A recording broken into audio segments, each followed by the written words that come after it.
Pembrolizumab, again, is one of the immune checkpoint inhibitors targeting PD-1, and much like, again, the cousin drug nivolumab has approvals and is a very effective drug in the treatment of Hodgkin's lymphoma.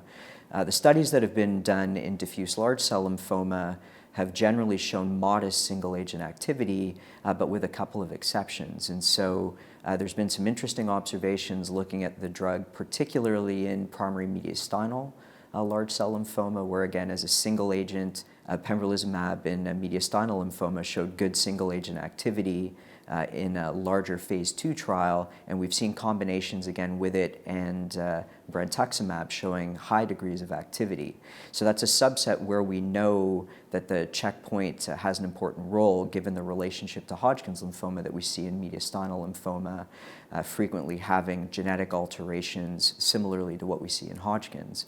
Richter transformation is another area where it looks like there is potentially more of a role than in traditional diffuse large cell lymphoma. And then there may be a role in some rarer areas as well, potentially looking at patients with CNS disease, potentially patients with testicular involvement. So the idea is that in the setting of these lymphomas that may involve immune privilege, you may see more activity with the drug.